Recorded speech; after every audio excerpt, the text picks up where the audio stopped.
Hey everyone, welcome back. So just as I suspected, it's gonna take a while to get this whole thing figured out. That's why I've given myself the first 20 videos to tweak the process and learn what I'm doing. This is the third time I've recorded this video this week, and I had bad recording in one of them, bad audio, and the next one was just really too long and too drawn out. So I'm hoping that today I can get it done and that we'll get it uploaded. So if you're seeing this, it means everything's worked out. So there's something I've noticed in the past few years, and that's that the world sort of agreed that the common answer, the default answer to the question, how are you doing, is I'm fine. Whenever anyone asks how things are, I guess we're supposed to say that I'm fine. In fact, with social media, Instagram, YouTube, all these things, it's not even good enough to just say I'm fine anymore. I've got to be great. Everything's got to be awesome. Look at this meal I had. Look at this place I traveled to. I'm having such an amazing time. It's like we aren't comfortable anymore with things just being okay. And if things are not okay, we're really uncomfortable and we don't know how to cope with that. In fact, in the circles I roll with, Christians and Christian leaders, they've become really adept at this, at being able to put a smile on and say everything's fine, everything's great. But we hear stories and we see, and that's just not true. Everything's not great for everyone.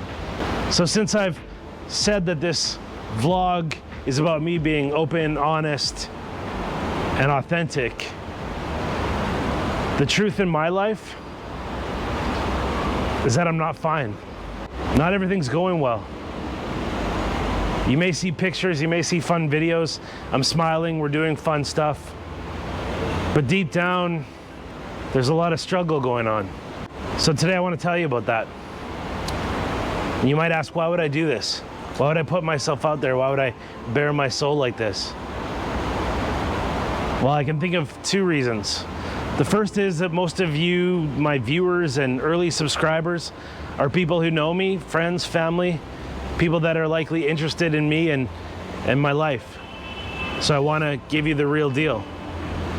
And secondly, I think there's probably a lot of you out there who feel the same way, who have struggles and don't want to talk about it, who don't feel comfortable admitting it.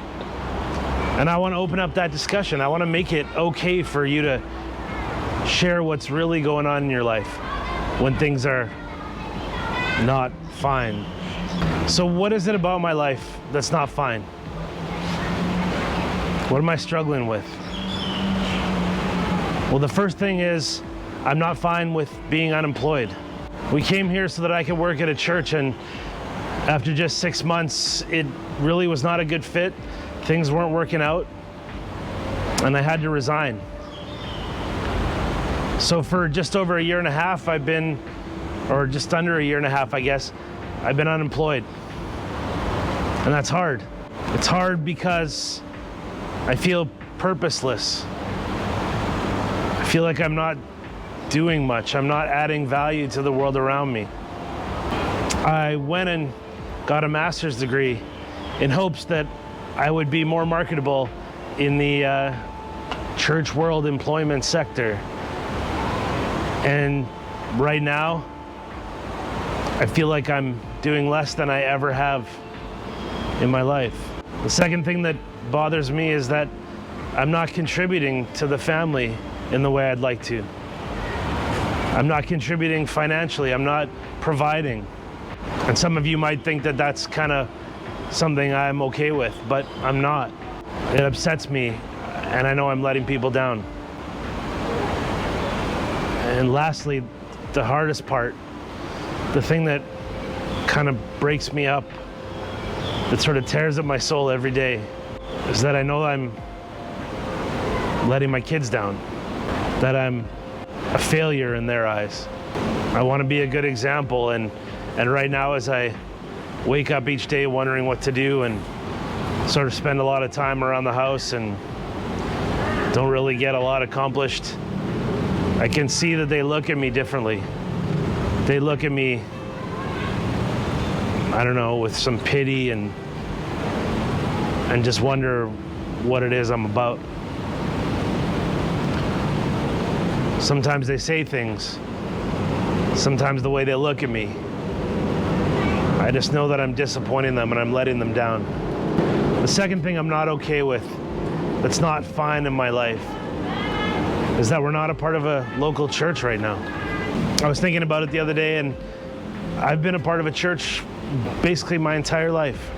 And I've only missed a Sunday here or there for 40 years.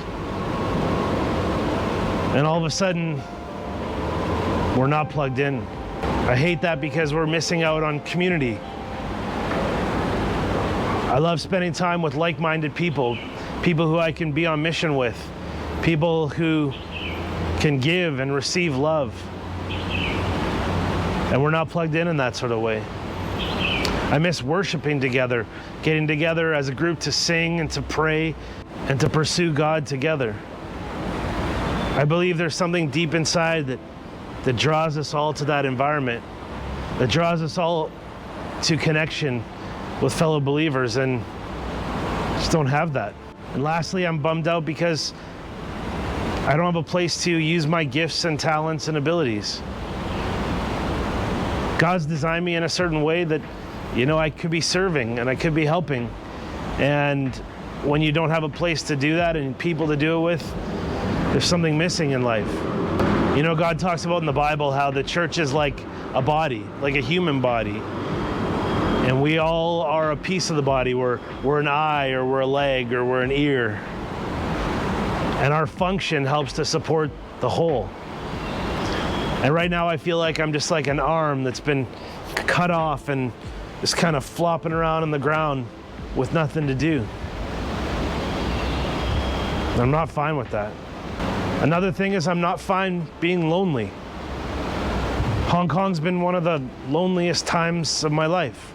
With no church, I don't have those friends. With no workplace, I don't have coworkers to bond with and hang out with. And then there's some other, cultural issues that make it hard to build friendships. Hong Kong's a high-paced, busy place. It's expensive, so people work hard to make the money they need to survive.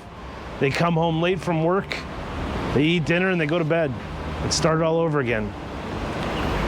So they don't have a lot of time to make friends and to be friends. And another part of the cultural thing is that people live in small apartments. Some of them are very small. And so they're not comfortable inviting people over.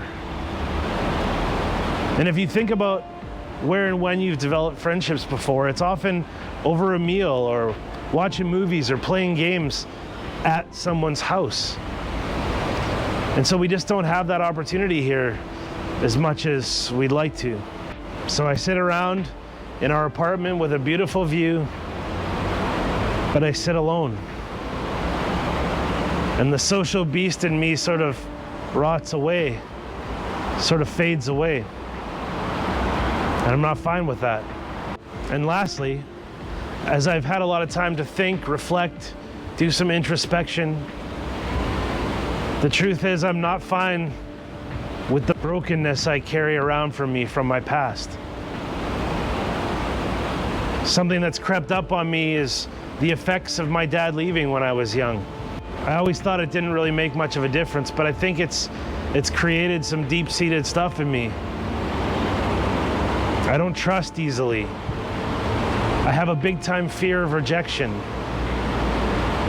I don't believe people will stick around in my life. I have troubles with men in authority. Although sometimes it feels more like they have problems with me. But either way, there's a lot left behind from that I need to work on and I need to work through. Second brokenness I carry from my past is all the bullying I've taken in my life regarding being overweight. I've been hurt deeply by that in my life. I've constantly been fighting a genetic thing that follows people from my family around, and some days I win, some days I lose, but this is kind of what you get with me. And the world doesn't seem to be a big supporter of the overweight community. In fact, I believe that sometimes that's why I've been passed up for opportunities, because I don't look the part.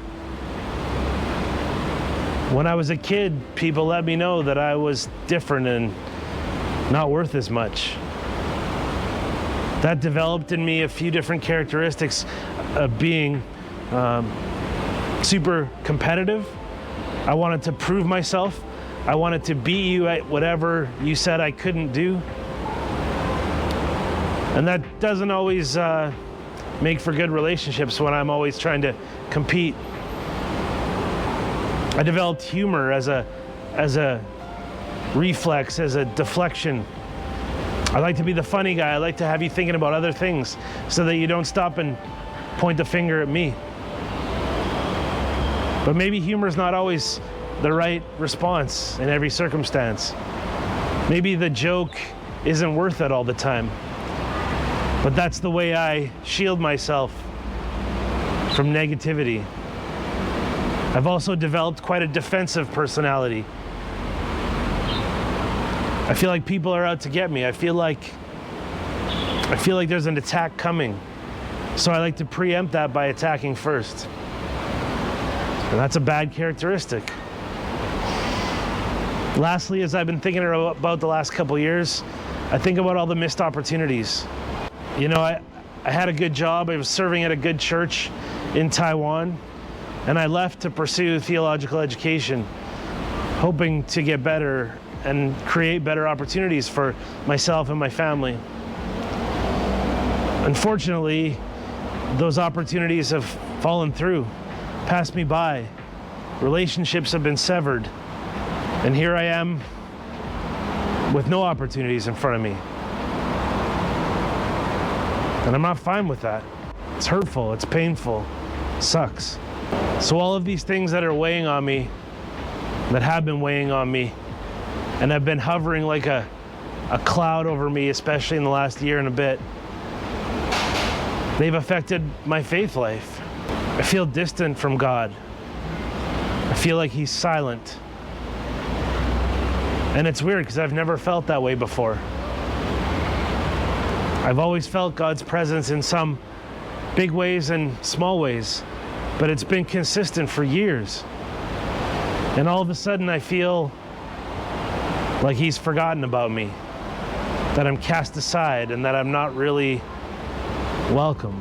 It's a hard reality to feel disconnected from God, especially for a person who's made ministry their career path and wants to get back into it. I'm really hoping and trying to keep faith, and I'm waiting. Sometimes waiting impatiently, but waiting nonetheless for God to come back in and move in my story. But I do take comfort from some things I know from the Bible, some things I read in God's Word, where people have experienced what I'm experiencing. I think of David, King of Israel, a man after God's own heart. He had some dark days, and He let us know it. I want to read Psalm 13. David says this, "How long, Lord, will you forget me forever? How long will you hide your face from me? How long must I wrestle with my thoughts, and day after day have sorrow in my heart? How long will my enemy triumph over me? Look on me and answer, Lord my God. Give light to my eyes, or I will sleep in death, and my enemy will say, I have overcome him, and my foes will rejoice when I fall. But I trust in your unfailing love. My heart rejoices in your salvation. I will sing the Lord's praise, for He has been good to me." So David's crying out, "Where are you, God? When are you going to move? When are you going to work?" And that's where I'm at. But he also keeps faith and trust in God's love and salvation. And I'm trying to stay that way. The Bible also has a whole book dedicated to poems of sadness. In Lamentations, we hear all these poems where Israel was just bummed out. They were in exile, and they wanted God to save them. And I also think of the intertestamental period, The time between the Old Testament and where we pick up in the New Testament was about 400 years. And God was silent. God wasn't speaking through his prophets. God wasn't acting in the story of his people. Can you imagine how hard that would be to go 400 years and not know that God was engaged and wanted to help and was waiting to act? Well, that's what faced the people of God, and I'm a person of God. And I'm just waiting for him to come back into my story. And lastly, I remember the footsteps of the one I'm trying to follow. A lot of people like to see Jesus as an amazing teacher and a victorious Savior. But we forget, or we haven't been taught well enough, that he was a suffering servant. He was ignored by his own people. He was betrayed by his friends. He carried a huge burden knowing the sacrifice, the mission that he was on. In the end, of course, he was tortured and killed. And my problems are nowhere near that. So I take comfort in the fact that Jesus went through that. I'm going through stuff. But he came out the other end victorious. And I'm hoping that I too will come out the other end victorious. But in the meantime, as I vlog and as we meet in person, I can't always answer that I'm fine, because I'm not fine. Life's hard. No one said it was going to be easy, but I'm not going to hide behind the mask and say that I'm okay. I won't do it. I can't do it. And for those of you that might be in the same place, you don't have to hide behind that mask either. You can be open and honest and authentic about what's really going on. If any of this resonates with you, please leave a comment down below.